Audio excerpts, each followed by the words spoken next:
Bonjour, bonjour, bonjour.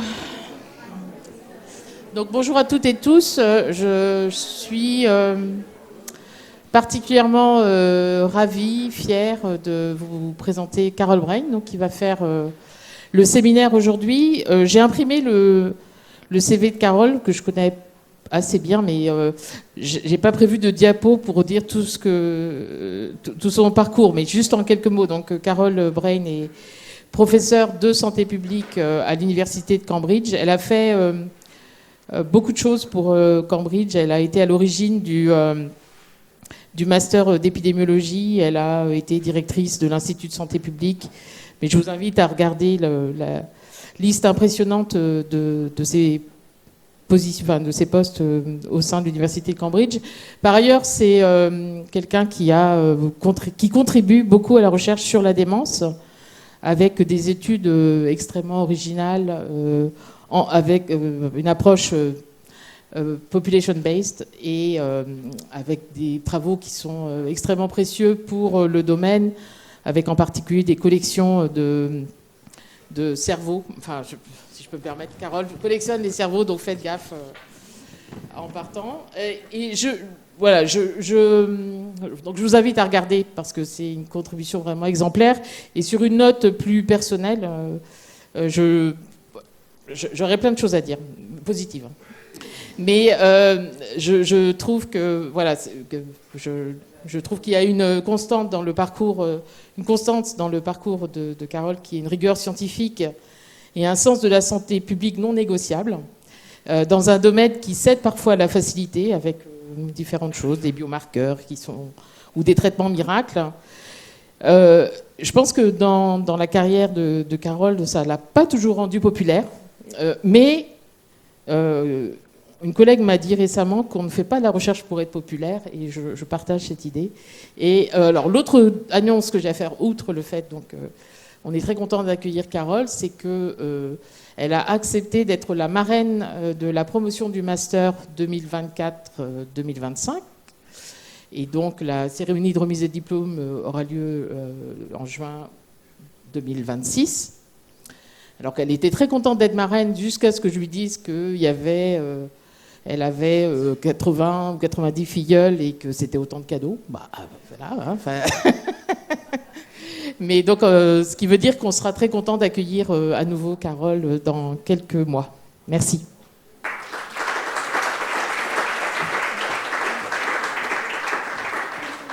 Alors merci. C'est un honneur d'être marraine et d'être ici. Et j'ai poursuivi. I'm going to revert to English. It's too much. But I know that all of you are fluent in English, so thank you for your tolerance. I will try not to speak too fast, but I know that you are all fluent, if not native speakers. So my title today, and well, thank you, Carole, for those lovely words. I'm humbled. And it's been such a pleasure working with Carole for so many years, kind of with and also observing, as it were. We both do that. So I wanted to give you a bit of a taste of my own research, or my and many others. But also Carole had asked me to talk about a paper that I wrote with Terry Moffat, who many of you will know if you look at life course influences on potential later health. And Terry and I were approached by Nature Aging to write a piece in 2020 probably, but it took us a long time to write the piece, and it was published in 2022, and it really looked at large-scale volunteer data sets. So this is a talk in two parts in a way, but they are linked. So I'll keep going, if I can. Let's just... Is it a touch screen? No.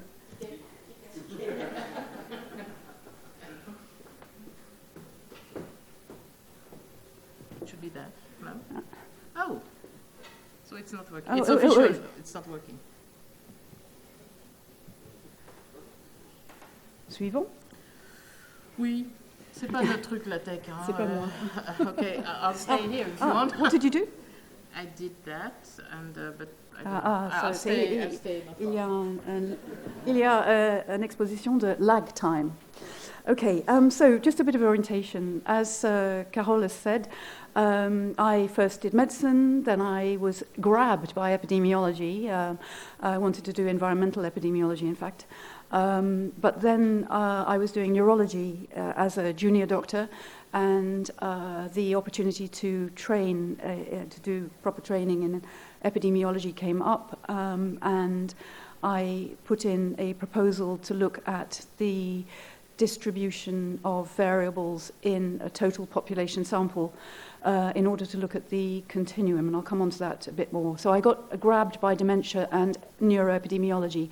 As it happens, then the dementia became, as it is in life, an all-absorbing state. So in terms of statistics, but it was pretty all-absorbing. So the neuroepidemiology was a bit of a something that I tried to do, but not very much of a bit of autism and a bit of Parkinson's and so on. Then I got drawn into public health, and I had to train people in public health. As Carole said, I had responsibility for teaching, a lot of teaching, and that included public health trainees in service who were going in doing the masters, but also going back into service, and they had to do service theses in their training. And that opened my eyes to the breadth and importance of public health and the principles that underpin our approaches to public health. And through the research, which was originally sort of looking at the risks and protective factors and natural history of dementia, I also became extremely aware through research work globally, but also through our own research of life course and inequalities. Sorry. So I'm going to cover that a little bit as well. Okay, so what about cohort contexts? So cohorts have been really very popular since the last century. Thanks, Carole. And in the last half of the last century, they were relatively, compared to now, they were easy to set up. It didn't feel like it at the time, but they were easy to set up because we had a population base from which to recruit. In the UK, we had primary care, which was geographically based. It largely still is, but geographically based, and you could go to general practitioners and recruit with very high response rates from total populations, including those people living in institutions or care settings, because they remained registered with a primary care physician or the primary care system. And the response rates were reasonable up until about 2000, so that we were able to conduct population representative cohort studies. But of course, at the same time, in the US and around the world, there were other types of cohorts which were volunteer-based. I didn't put occupational in there, but there are obviously many occupational cohorts which occurred at the same time, such as the Whitehall study in the UK. Over time, though, up to the 2000, it gradually increased in the difficulty of doing such studies increased because of changes in the system, and also the response rates started dropping. So this is the context. We also have the routine data cohorts, and in the UK, initially that was using hospital data. We had hospital episode data, which wasn't linked to individuals, and so you could look at things that were happening in hospitals. And then actually separately, primary care data became available from certain groups. Oh, thank you, Simon. I think it's passed, but thank you. Then more recently, we've been able to add in contextual data from other types of routine sources. And I think you are you followed, in France, you've had the same kind of phenomena across time, and increasingly now, of course, we're trying to link to all types of data. And it's not straightforward, but it is possible, takes a lot of time. And then, of course, there is the commercially available data. And of course, the private companies are doing lots of experimentation on us, but it's all covered by commercial sensitivity. And they will have enormous amounts of data on us. So in the field of dementia, we know already that some companies have patented certain approaches to early detection, digital early detection of dementia and Parkinson's disease. So there's a whole plethora of that kind of activity going on, which isn't necessarily, well, isn't really available to public sector researchers. So this is kind of the context that we're living in at the moment. But going back to much earlier, so this is the 1980s. Who was born after the 1985? Okay, so quite a few in the audience. So I was pregnant at the time with my first child when I did my first epidemiological study, and that was in East Cambridgeshire, and that went on from 1985 to 1991, and that's that very flat area at the top. And then the second study, which started at the same time, was initiated by other researchers, was the Cambridge City over 75 cohort, on which Carole worked as a postdoc in Cambridge, but later, not until 1998. And then more recently, the cognitive function and aging studies started in 1991. These were all heavily informed by my basic training. First of all, wanting to look at the distribution of the variables associated with the diagnosis of dementia in a total population, which was not influenced by Geoffrey Rose, because I'd raised the money for my master's before that. But then, with Geoffrey Rose, who I'm sure you've all been taught about and read his or basically taught the principles that he put forward, that if you scratch the surface of any disorder, you'll find a continuum. And so that has informed an enormous amount of my research, and of course is incredibly important to public health, really vital to public health, because it has a bearing on biomarkers and the way that we identify and classify diseases. So when I started off, wanting to look at dementia, so the first thing I did when I had decided that was go and talk to everybody who's working in dementia research and clinicians, psychiatrists, neurologists who were working in the field of dementia, to talk to them about dementia and try to work out how to do an epidemiological study of dementia in the 1980s. And there wasn't much that you couldn't do imaging and so on. So that's all come on more recently. But what was very clear was that it's a clinical syndrome, and it's a syndrome that's made up of cognition, so that's thinking, daily functioning. These terms have become much more current, but at the time that I was doing this, of course, not many people were working in dementia research. So even the word cognition wouldn't have meant anything to people, but now it does, because dementia has become so much more prominent in the public domain. Daily functioning, day-to-day functioning, activities of daily living, instrumental activities of daily living, and exclusion criteria. Those are effectively what you need to look at, but you need to understand a whole person, because dementia is a syndrome, and it's all about how the person functions within their environment. And that means you need to understand the context, the cultural, social, and era context as well.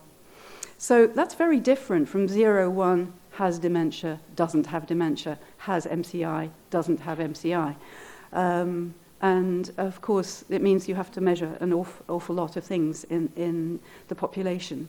At the time that I did the very first study, the East Cambridgeshire study, that was effectively physical examination, bloods, and a very detailed interview, standardized interview, interviewing a relative on almost everybody that I saw, so hours and hours of interviewing.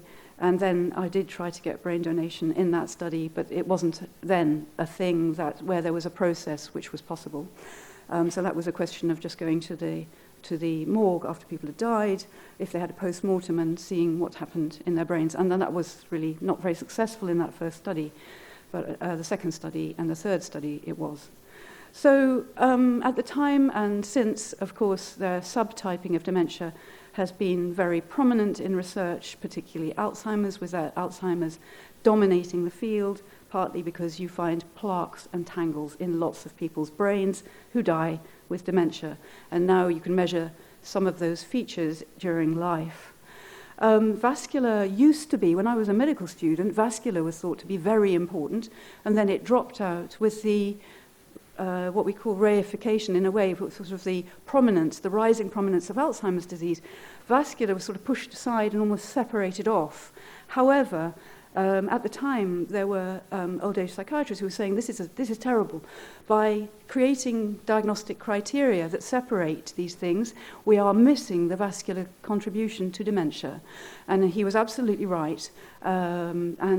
It's still taking a very long time for the dementia kind of subtype worlds to come back together. Good to hear about the work in Bordeaux. And then, of course, the emergence of understanding that Parkinson's disease, which previously was thought not to be linked to dementia, that it is, that it has very serious cognitive implications. And Lewy body dementia was basically discovered during the time that I've been working in dementia field. And frontotemporal dementia, so early onset dementias, have now also had a whole mass of subtyping, sometimes based on the clinical syndrome and sometimes based on the pathological findings. And then, of course, we have HIV, alcohol, trauma, and so on, all important and of varying importance across the world. But at the same time as all that was going on the clinical front, there were other things going on the biological front. We had the decade of the brain, and we had a drilling down and trying to sort of really pursue single proteins to the exclusion of others, such as beta amyloid, and more recently tau added to that, even though it was there all the time. But I think we as researchers tend to get rather narrow in our focus. What's good, that's why I've got the hot air balloons there. Basically, the research fields sort of float off. They lose their anchor and they float off, and they become incredibly detailed and wonderful in their own right. But they aren't clearly attached to what we, as public health researchers and population health researchers, would say is the denominator. To whom is this relevant? For what condition is this relevant? How does it, in what way does it impact our health and our well-being as humans now and into the future?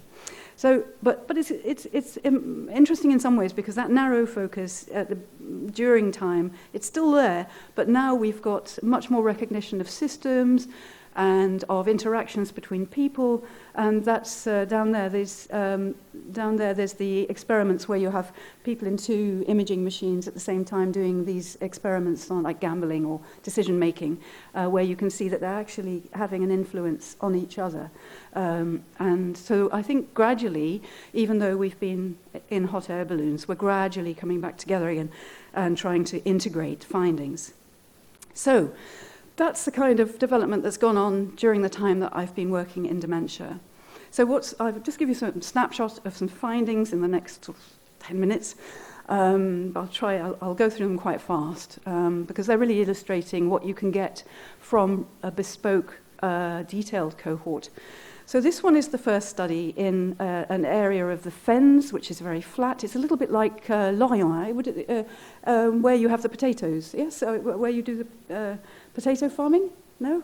There's an area where you go out to the sea, and it's very flat and very salty. There's salt there as well. Anyway, yeah, it's like Jersey. Driven through it once. It's, west of Sanadar. And so I wanted to look, as I said, at the continuum, the Jeffrey Rose teaching, and I used a test of cognitive function called the mini-mental state, which is used very widely across the world and has been for now 40 years. I even wrote a paper in 2001 which said, before 2001, will we be using MMSE in 2001? And here we are in 2024 and we're still using it. So it's a fairly crude cognitive test, but actually it works very well in the middle ground, and Carole knew it very well in an earlier phase of her career. And so what you see in these were women aged 70 to 74, all of the women in one small geographical area from one general practice in the fens. And you can see there is a lovely continuous distribution. That at the time, people were trying to say that dementia was 0-1, you had it or you didn't, and in fact, the Alzheimer charities still say X number of people globally develop dementia a day. And you think, this is a continuum, this is a continuous process. That just doesn't happen. It's not like being knocked down by a car or having a catastrophic event like a stroke. And yet the charities still use that kind of terminology. And as you can see here, in a cross-sectional distribution, you have a distribution for people aged 70 to 74. That's the white bars, and the black ones are the 75 to 79s. You can just see a slight shift for the older population, which of course could be related to, not to decline, but to because it's cross-sectional, but to things related to a cognitive function such as education. That study also contributed to a European exercise called Eurodem, to which Paquide contributed. So that's where I met Jean-François at the same, d'Artigue at the same time. So people from around Europe were brought together by Bert Hoffman in Rotterdam, and all these studies had done truly population-based, but geographically limited studies of dementia with standardized methods and appropriate diagnostic criteria. This is, it's ages old, 1991. Some of you were toddlers at that point. And this shows the known rise in dementia. But the very striking thing here is the logarithmic y-axis showing this straight line. And at the time, there was a raging debate about whether dementia was age-dependent or age-associated. Well, I mean, I think it's pretty age-dependent, but it's very, very age-associated.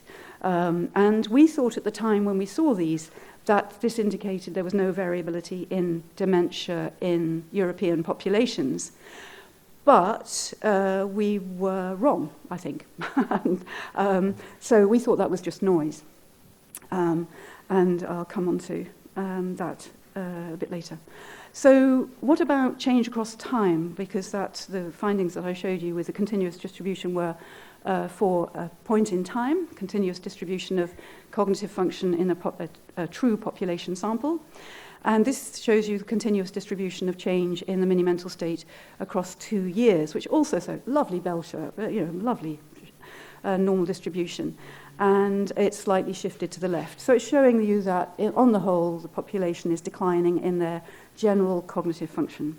So this was a bit of a heresy at the time because, as Carole said, I wasn't making myself that popular because I was saying that dementia could be seen as a continuum.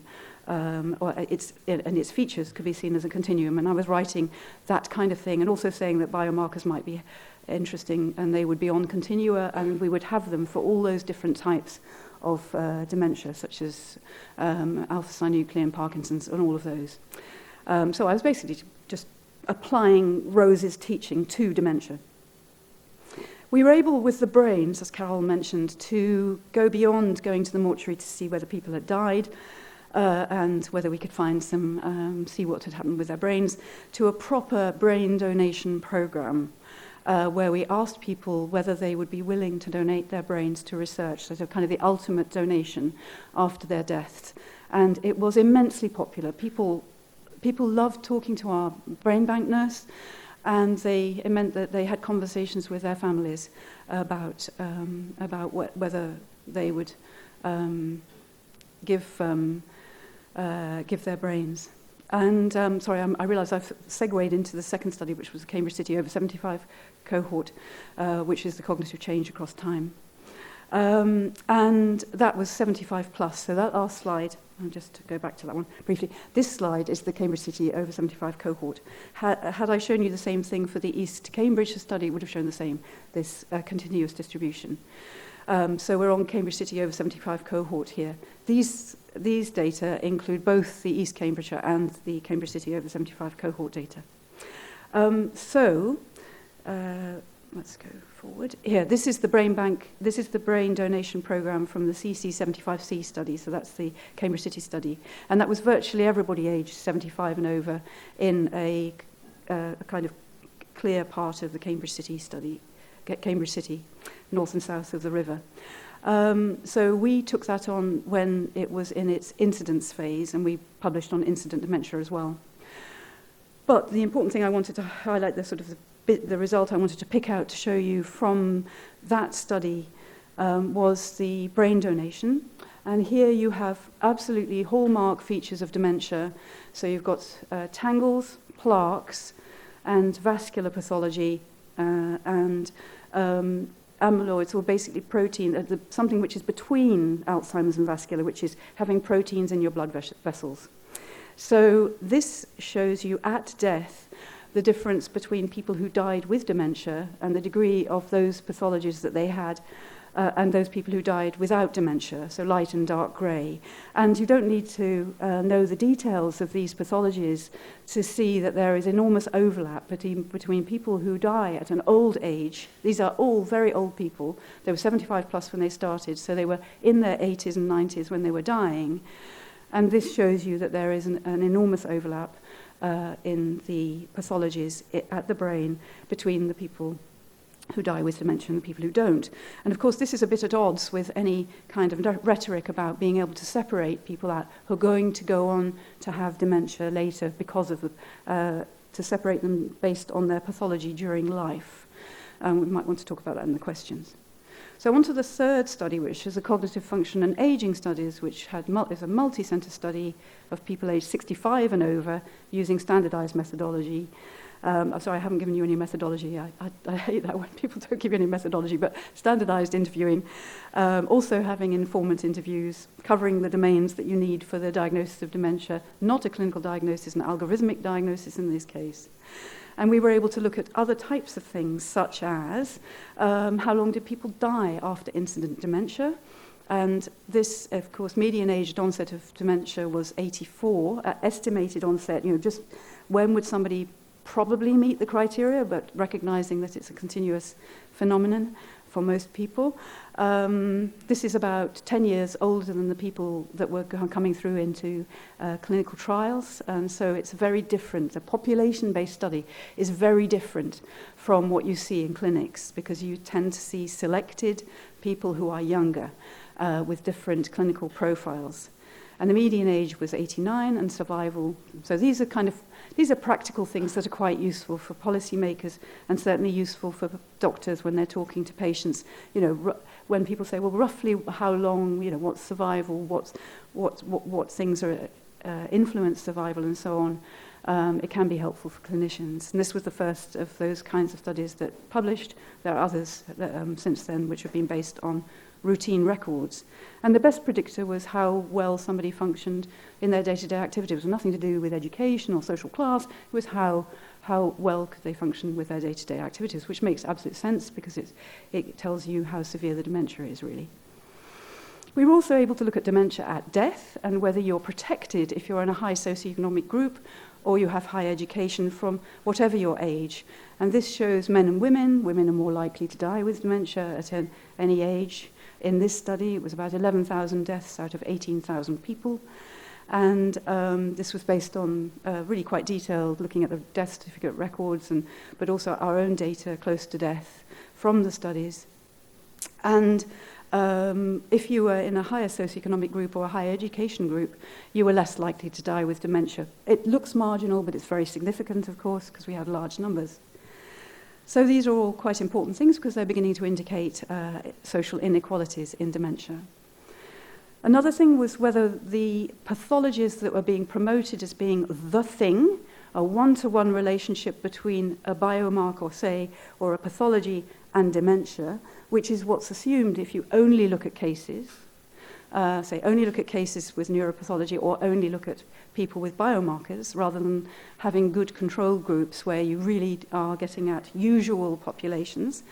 This analysis of brain findings was really testing how well do these markers, or these markers in the brain, which are considered to be hallmarks of Alzheimer's type pathology, how well are they associated with dementia when the person was still alive. And what you can see here is for one marker, atrophy, which can be caused by a lot of different things, there is a very consistent relationship between dying with dementia or dying without dementia and the presence of that pathology, as you can see from the parallel lines on the left-hand side in two areas of the brain. But on the right-hand side, or in the middle and the right, you can see that the relationship changed. So there's something funny going on with aging, in that in younger brains, so people dying at a younger age, if they have the pathology in their brain, they're much more likely to have expressed dementia than people who are dying without dementia. But as you change in your age at death, they begin to merge because those pathologies become much more common in people who die without dementia. And so the relationship is beginning to be lost. And this is really important for any kind of policy. If you're going to go out and start screening people using amyloid screening, then everybody who's dying over the age of 80 pretty well has amyloid in their brain. As it happens, they also have vascular changes in their brain. But so this is really challenging dogma. It's an inconvenient truth. And what we also found, I'm terribly sorry there aren't any confidence intervals on this, but it is significant and a priori. And this is a test of whether you're protected from dementia if you have higher education. And this is for any level of a particular marker this is called cortical tangles, but it shows the levels of education. The higher the level of education, the lower the probability of dying with dementia. So there are protective factors at play. And that's really important too, because that's life course. And there are lots of other findings which are kind of along those lines from us and from other people. So we also looked at mixed pathology, because that's the idea of, if you only study people in their younger age groups, you think it's the pure pathology. But if you study people in their 9th decade and 10th decade, you have a slightly different picture. And this is Emily Nichols' work, working with Richard Merrick, and was one of my PhD students. And this is a co-occurrence of 6 key neuropathologies. And these are plaques, tangles, vascular, microinfarcts and macroinfarcts, Lewy bodies, which is like the Parkinson's protein in the brain, and late NC, which is a TDP43, which was thought to be only associated with early onset, but then people started finding it in older brains. And it's in the hippocampus, which is the memory part, sort of a key memory part of the brain. And what you can, you don't need to look at the detail of this, but you can see the more pathologies you have, the more likely you are to have been demented during life. And this is from, as I say, from data pooled from a bunch of cohorts which are community-based, US and UK. And what you can see is as you go up, you're more likely to have expressed dementia than you were if you had single pathologies. But that with any pathology, you can die without dementia, or you can die without dementia. So it's a kind of, and the majority of the people dying with dementia in these community-based cohorts had mixed pathology, because this is an upset plot here, and you can see that it becomes denser with all these black dots here up towards this right hand. So mixed pathology is the norm, and that is not the way that the research is presented. And then we looked at new generations. We recruited from new 65 plus in 3 of the same geographical locations. And we found that dementia using the same methodologies, same recruitment, same methodologies almost, not quite, was much lower. So dementia age for age had declined. And you found the same things in your French studies too, which is great. And that's the slide to show that. It's really quite marked, not in the younger age groups. And this is the presentation of incidence across time, which shows that the incidence of dementia, as you can see, looking at trends across time in a whole bunch of cohort studies, including Pakid, shows this decline across the decades. And you'd be forgiven for not really knowing that. You probably know it because you're in Bordeaux and because Pakid was part of this. But the general public don't know it. The politicians don't know it. It's been quite a well-kept secret. These studies have also contributed to this exercise, which many of you will be familiar with, which is the lovely life course figure, which has become very prominent from the Lancet Commission. And this is the latest iteration trying to bring together the world's literature on risk factors for dementia and working out population attributable risk. And I have to say, Carole and I probably did the first paper on population attributable risk in 1998. And then nothing really happened until much later into the 2000s, but it's great that this work has brought to prominence the potential for risk reduction for dementia across the life course, and it's really made life course very, very prominent. So those are some findings from the studies that I've contributed to. Then at the same time we were seeing changes in myocardial infarction and stroke, but there is this background finding which is so important, which is deprivation is terribly associated with the risk factors for dementia. And so here we have risk factors for stroke. This is routine data, and the index of multiple deprivation, which is one of the UK measures of deprivation, and the adjusted incidence rate ratio, which shows you, as you would expect, as you become more deprived, you are more at risk of stroke, and also, of course, the stroke risk factors are associated. So dementia is no different in that across the life course, are likely to have all of those risk factors operating. So that's routine data and a bespoke cohort type of outputs with very sustained effort across decades. So now onto the large-scale volunteer data sets. They've attracted enormous attention, and this is just a quote from our paper, which some of you, I expect, will have read. But it's eye-watering, and I'll just go into that in a bit more detail. Why have we got these large, I'm mixing the large-scale volunteer data sets, the abbreviations. It was the desire not to have to reinvent cohorts because they are a great deal of effort to set up. New technologies and approaches need really large numbers, and for powerful analyses, you want gigantic numbers, and genomics, of course, was driving that kind of thinking. There's a desire to make data much more available for well-characterized cohorts. Frustration on the part of those people who do secondary data analysis that they couldn't get at the data from the people who were collecting the primary, who were doing the field work. It's understandable. And keeping up with other, I'll come back to that actually.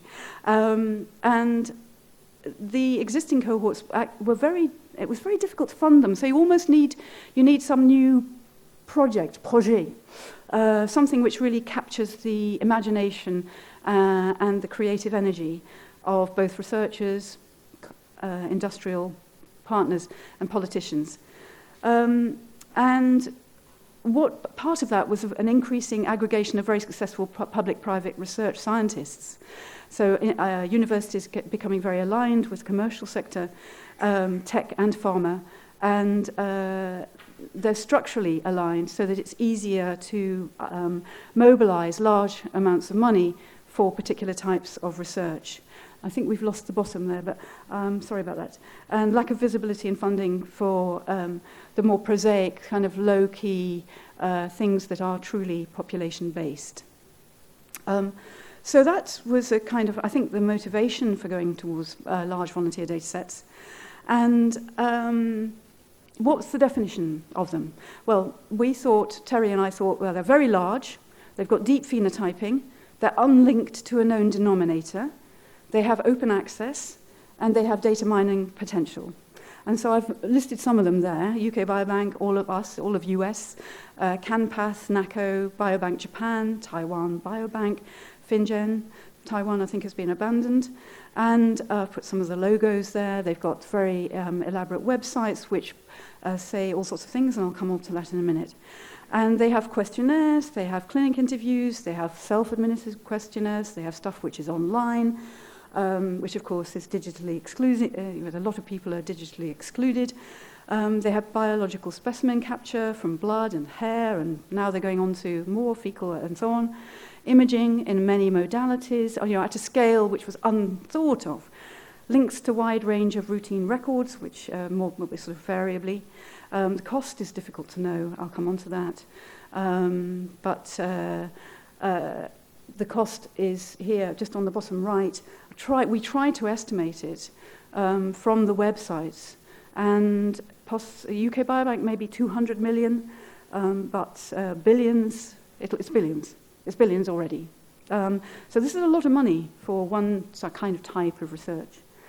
Who are the players? Well, we've got researchers, clinicians and basic. We've got politicians I want one too, because I think there are still countries thinking about having one. NGO-type entities, where they're kind of the charities, public infrastructures, public-private infrastructures, the commercial sector are very interested in this. They write reports on the value of these data sets, which are behind paywalls, and innovation drivers other than this, different types of innovation. And the media, of course, love it. So I'm sure there are others that you can think of as well. What are their claims? Their claims, this is from really quite an extensive website trawl at the time we wrote the paper. Major contributor to the advancement of modern medicine and treatment. Powerful resource for public health. Definitive answers on the relationship of biological and socio-demographic factors. Individual health outcomes, personalized medicine. Personalized treatment, management of life course prevention, as well as treatment. Those are quite some claims, aren't they? What about the challenges? And I don't know whether you can read the whites there. I'm sorry if it's a bit difficult, but they are. The reason why we put the picture of the combine harvesters is that they are rather monocultures. They are, they're basically the same thing, but lots of people are generating findings off them. And I've got paper mill further down. Response rates are tiny, as far as we can tell. Certainly, we know that it's 6% for UK Biobank. Generalizability is limited. Lack of relevance to societal concerns on inequalities and diversity. They have become paper mills. I'm sure many of you receive many requests per week to review papers from UK Biobank in particular, because it's more advanced than many of the others. There are outputs with no contextual understanding of the provenance of the data. And AI could do the papers at random, probably. They could probably write the papers. And maybe they are. We don't know. Positive bias in publishing, therefore, kind of random findings from those studies will get more likely to get published. So, again, a lack of anchoring to the ground. And lack of any relationship with community and the way we interact as households, communities, and localities. And there has been a demonstrated difference in risk when you test it. For UK Bank, there are quite a few papers looking at risk structures for some things, not everything, but for some things, so that you don't really know whether the risk structure that you're measuring in one of these data sets is going to generalize or transfer to another population. The deeper issues are the impact on the funding landscape, loss of epidemiological descriptive fieldwork skills, because people don't need to know how to go out and do interviewing, what it takes to go out and do interviewing in the field. The assumptions of the outcome on endophenotype labels is often made to routine data. So you have an assumption that an MI is associated with these risks, but the MI in the routine data, you don't know whether that has the same biological underpinnings as it does in different populations or in different times. There's a lack of linkage in any deep way to how we achieve sustainable development goals, and it's seen as a goldmine for investment, as I've mentioned. It's pretty difficult to think about real-time, what the impact of real-time quantification of your risk will be on individuals.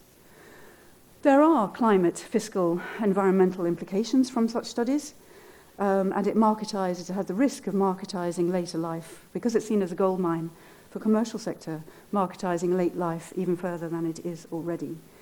And it doesn't include the life course learning or any of those life course influences for most of them. And there may be very many opportunity costs for such investments. What now? Well, they're here to stay. I think we have to step back and try to balance, sort of kind of keep our heads and stop us being kind of, oh, that's a big number, that's a beautiful thing.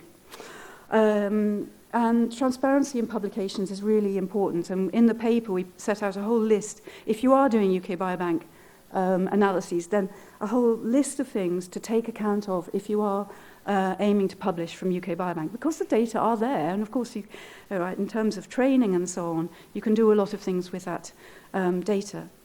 I think it's very important there's a real recognition that some estimates may be biased. Never make the claim that things are about prevalence and incidence of generalized populations, and understand the opportunity cost a bit more.